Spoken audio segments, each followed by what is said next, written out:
Assalamualaikum warahmatullahi wabarakatuh. Halo semuanya, bagaimana kabar hari ini? Hayo, siapa di sini yang suka dengan makanan manis?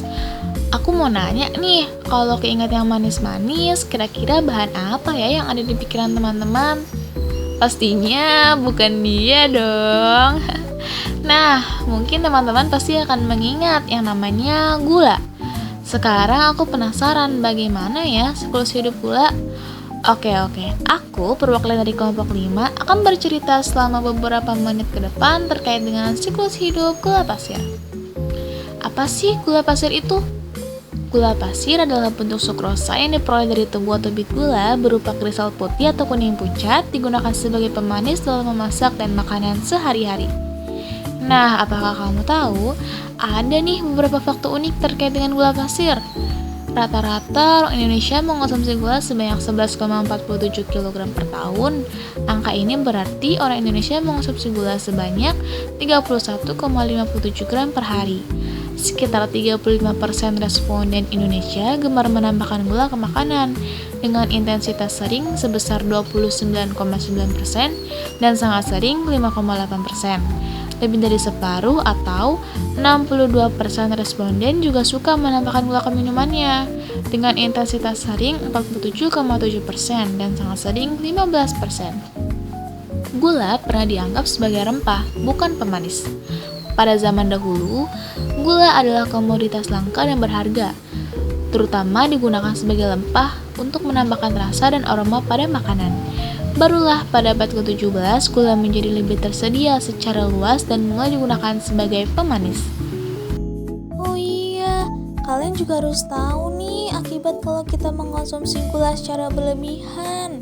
Di antaranya dapat menyebabkan obesitas, resistensi insulin, penyakit jantung, karies gigi, peningkatan risiko penyakit metabolik, perubahan mood dan energi, gangguan metabolisme lemak, peningkatan risiko kanker, dan yang terakhir peningkatan risiko penyakit hati. Dan sekarang kita akan mencari tahu siklus hidup gula pasir. Untuk memproduksinya, pertama-tama kita perlu mempertimbangkan bahan-bahannya. Salah satunya adalah tebu yang berasal dari produk pertanian. Bahan utama pembuatan gula adalah tebu. Dalam penanamannya melibatkan pupuk, pestisida, bibit atau benih, air, tanah, dan juga energi. Penggunaan energi juga terlibat dalam proses produksi. Energi listrik terlibat dalam pertanian proses produksi manufaktur. Air juga digunakan untuk mengairi tanaman dan juga proses produksi.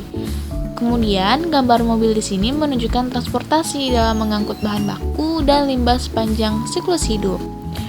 Produksi bahan pengemasan melibatkan air, energi, dan packaging. Selanjutnya, kita akan masuk lebih dalam terkait dengan life cycle inventory produk gula. Pada setiap tahapan tentunya selalu memerlukan input dan output.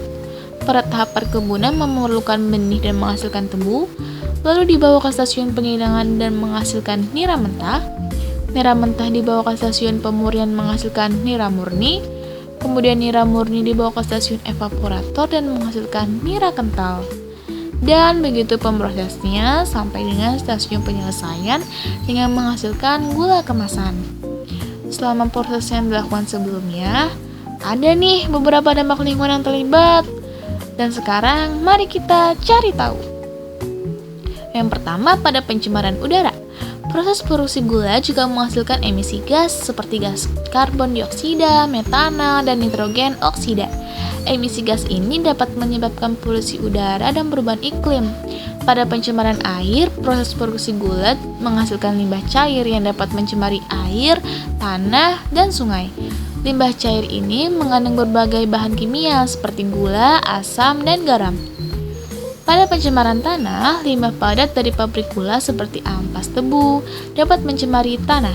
Limbah ini dapat meningkatkan kadar polutan di tanah dan mengganggu pertumbuhan tanaman.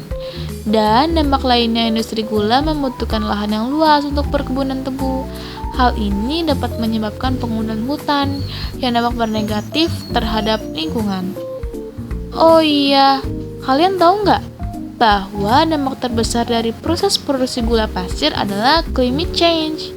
Nah, Dampak climate change yang dihasilkan dari proses pengolahan gula pada sektor proses produksi menjadi penyumbang emisi terbesar, terutama pada proses produksi sebanyak 37,19% loh.